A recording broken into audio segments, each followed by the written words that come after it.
Hello friends, welcome to Mahipal Reddy GK House. Today we will begin our current affairs sessions with a question. 24th May is celebrated as A. World Refugee Day, B. International Youth Day, C. Women Equality Day, D. Commonwealth Day. So what is the right option? So International Refugee Day is celebrated on June 20 of every year. And coming to International Youth Day, which is celebrated on 12th August. And coming to Women Equality Day, it is celebrated on August 26th. And the last option that is left over is Commonwealth Day. So let us learn what is the background of this particular Commonwealth Day. It was previously named as the Empire Day because it was celebrated as the birthday of Queen Victoria after 1916. Queen Victoria's birthday is celebrated as Empire Day. Okay, so in the year 1916, Lord Method extended this particular celebration to all the Commonwealth countries in which the British rule was there. And later in the year 1958, the Prime Minister of United Kingdom, Harold Macmillan, renamed this particular day as a Commonwealth Day. This is what the story about the Commonwealth Day, which is celebrated on the May 24th. Then, coming to the next question, which of the following person is the chairman of PESB? So there are four options given: Rajiv Kumar, Arvind Kumar, Mallika Srinivasan, and Shaktikanta Das. You all know Rajiv Kumar is the deputy chairman of Niti Ayog. Deputy chairman of Niti Ayog. And coming to Shaktikanta Das, he is the governor of Reserve Bank of India. And there are two confusions. One is whether it is Arvind Kumar or Mallika Srinivasan. So actually Arvind Kumar is the next MD of Chennai Petroleum Corporation. Then the answer would be Mallika Srinivasan. So very much important information about Mallika Srinivasan is she hails from the private sector to be appointed as a chairman of PESB. Basically, PESB previously used to be appointed with the public sector people, but she is a person from the private sector to be appointed as the chairman of the Public Enterprises Selection Board. Okay, it is the highest level board which would recommend the names for the appointment of the people at the managerial level. Okay, like the public sector undertakings chairmen, managing directors, executive directors, whoever in the managerial position, their appointment will be recommended by this particular Public Enterprises Selection Board. So coming to the actual aspect or actual matter we have to discuss is Arvind Kumar is going to be next MD of the Chennai Petroleum Corporation. And who recommended this appointment? PESB. And he is working currently at the Indian Oil Limited as the executive director. And coming to the CPCL, actually CPCL is the joint venture of the government, American Chemical and Oil Company, as well as the National Iranian Oil Company. This is the joint venture, okay, which has established this particular CPCL. And coming to the third question, National Mobile Monitoring Software App and Area Officer Monitoring App is used for the monitoring of which of the following schemes? Okay, so there are two apps: National Mobile Monitoring Software App, and second one is Area Officer Monitoring App. So these two apps are used for which of the following schemes monitoring? One is MGNREGS, second one is Prime Minister Awas Yojana, third one is Prime Minister Gram Sadak Yojana, D all the above. Actually, all these schemes are run under the Ministry of Rural Development. Okay, so actually these two apps are used for the monitoring of all these schemes. Okay, let us learn about these two apps. So answer is D. So let us learn the actual issue. So National Mobile Monitoring Software App and Area Officer Monitoring App, these are two apps. These are primarily developed to bring about transparency and accountability in the rural development programs. Okay, how does this come? How can we bring in this transparency and accountability? So it will do two important things. One, this particular National Mobile Monitoring Software App is going to take the attendance of the workers in the MG Narega scheme on the real-time basis. So there will be geotagged photographs at the workplace, and simultaneously it will be reported. In that way, you can bring in the transparency. So because you will come to know whoever actually there on the field and who have to get the wages. In that way, there will be a certain accountability and transparency. There cannot be any ghost beneficiaries or ghost workers. So this is all about this particular application. And secondly, this area officer monitoring app will be helping the supervisory officials to record their findings. So all these things will be maintained online so that the required accountability and answerability will be able to be enforced. Next important question. The first winner of Dronacharya Award in the boxing was.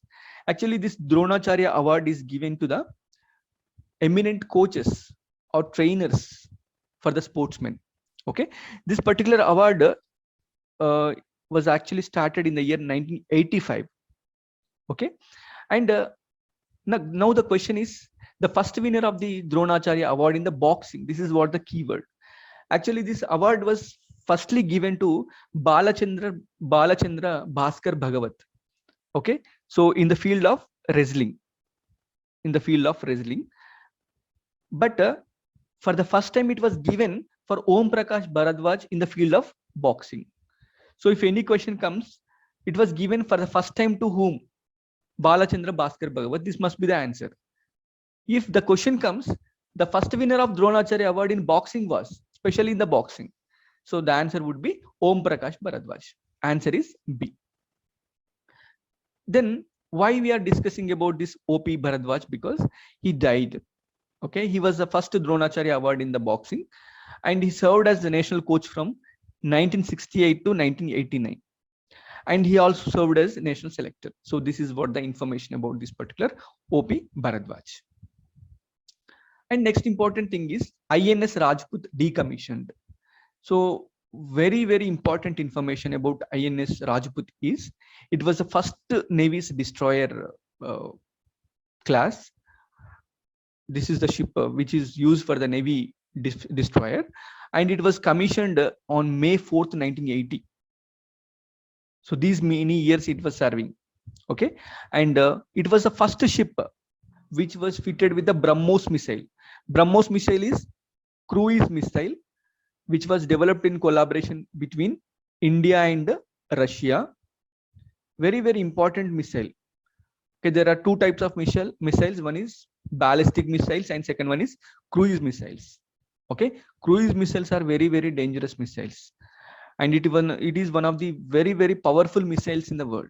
Okay, and this particular INS Rajput was built by the United Soviet Socialist Republic, USSR. It is not in the existence. It was collapsed in the year 1991. And the Russian name for this particular ship was Nadany. Okay, that name is Nadany. And the motto of this particular ship was Raj Karega Rajput. This is what the motto. Okay, do remember, very much importantly, the first ship to be fitted with the BrahMos missile is INS Rajput. Okay, so this much you have to remember. Next one, Samvedana is a toll-free number for which of the following? Whether is it a toll-free number for women, children, adults, or elderly? Actually, in the last few videos we were discussing, there was an toll-free number for the elderly people in the name of Elder Line. Okay, this must be remembered. And this app, this Samvedana, is going to serve the needs of the children. The answer is B. Okay, so let us learn. Samvedana is a toll-free number 1800-121-2830, and the NCPCR, National Commission for Protection of the Children Rights, it is going to provide counseling through this particular toll-free number. Okay, so coming to NCPCR, it is a statutory body. It was enacted in the year 2005. So it will be consisting of 1 + 6 members. Okay, 1 chairman and 6 members. The current chairperson of NCPCR is Priyanka Kanungo. Okay, and it was actually came into force in the year 2007. Okay, this must be remembered. So this particular Samvedana app is nothing but sensitizing action on mental health vulnerability through the emotional development and necessary acceptance. This is what the expansion of Samvedana. Okay, so what is this objective behind this Samvedana is providing the psychological first aid and emotional support to the children who are affected with the COVID-19. Okay, because children may be undergoing a lot of emotional turmoil once they learn that they got infected with COVID-19. So for those children, this particular toll-free number is going to serve. Okay. Then Finance Minister released a CCI journal on competition law and policy. Actually, it is the founding year day for the Competition Commission of India. It was enacted in the year 2002, Competition Act. Okay, it is a statutory body because on account of this Competition Act of 2002, it came into enforcement. Actually, in the year 2003 itself, it was came into the enforcement, but a full-fledged manner, it came into the enforcement in the year 2009, May 20th. Okay, so the first chairman was Dhanender. So you have to remember this, Dhanender. Okay, and the current chairman of current DG of CCI is Atul Verma. Okay, it is also multi-membered body, 1+6. Okay, and she has released a journal on account of this 12th founding day, that is CCI Journal on Competition Law and Policy. This is what the title of CCI journal. Okay, so what is this? What is the role of Competition Commission of India? Basically, in a market economy, definitely there must not be any scope for the market manipulations. So no powerful companies can come and form a cartel or syndicate so that they cannot monopolize the market. Okay, so it is what the duty to see that there must be a fair mechanism that must be working in the market. Okay, this is what the role of the Competition Commission of India, and the DG of this CCI is Atul Verma. And ATNA Glichic Award, who won this award? Hockey of India, Hockey India. So for what reason it has got this award? It got this award because of the contribution towards the growth and development of the hockey. Okay, this is what the reason it got the award. And who gives this particular award? Federation Internationale de Hockey. So this is what the federation which awards this particular award. Okay, award is given for every 2 years. Okay, this is the biennial award. For every 2 years it is awarded, and the president of Hockey India is Gyanendra Ningobam. Okay, Gyanendra Ningobam, and it is headquartered in New Delhi. And coming to very, very important thing is India Biodiversity Award of 2021. Who got this award? Kerala farmer. His name is N.M. Shaji. N.M. Shaji got this particular award. He is also known as Tuber Man of India, Tuber Man of Kerala. And this particular award is given because he conserved very wide varieties of tuber crops. Okay, which include greater yam, lesser yam, elephant foot yam, arrow root, okay, colocasia, sweet potato. Likewise, lot of varieties of tuber crops were conserved by this particular man. For this reason, he got this award. He also received many awards, including Plant Genome Savior Reward 2015, okay, instituted by PPV and FR Authority, New Delhi. Okay, so, and he also got awarded with this particular India Biodiversity Award of 2021. And who gives this particular award? This award is given by the Government of India in partnership with the United Nations Development Programs of India, Program of India, to recognize and honor outstanding models of the biodiversity conservation. Because whoever practice this particular biodiversity conservation, those will be honored with this particular award. Okay, and this award carries 2 lakh rupees cash prize and a citation. So this is what the information about this particular award. So you have to remember is it is given by Government of India in collaboration with United Nations Development Program. Okay, this must be remembered very clearly. And lastly, Havana syndrome, very much important. This is the syndrome which is caused on account of microwaves. microwaves. So question may come, Havana syndrome is caused by which of the following? They may give you microbial organisms as well as some chemical names, but the reason is microwaves. Recently, United States officials have shown the symptoms of the mystery illness. Basically, this illness cannot be diagnosed that easily. That's why it is called mystery illness linked to the Havana syndrome. And in the year 2020, a report by the National Academies of Sciences, it is a non-profit agency under the United States of America, it found that microwave radiation is to be the possible cause of the Havana syndrome. So Havana syndrome might be caused by this particular microwave radiation, and there are increasing number of cases. So that's why they are trying to term it as mass pathogenic illness. And actually, they have found out for the first time, because American diplomats or American embassy employees who were staying in the Cuba in the year 2016, they reported certain unusual symptoms.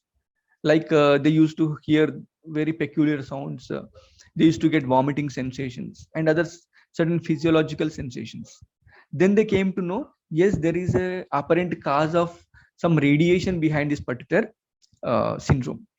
And what is that reason is, that is called a direct energy weapon, that is called a DEO. Recently, China also developed this particular weapon, microwave weapon. So they are a type of direct energy weapons which aim highly focused energy in the form of sonic, laser, microwaves as a target.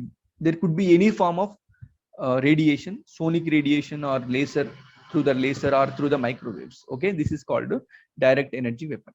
Okay, so thank you, friends. Thank you for having a patient listening.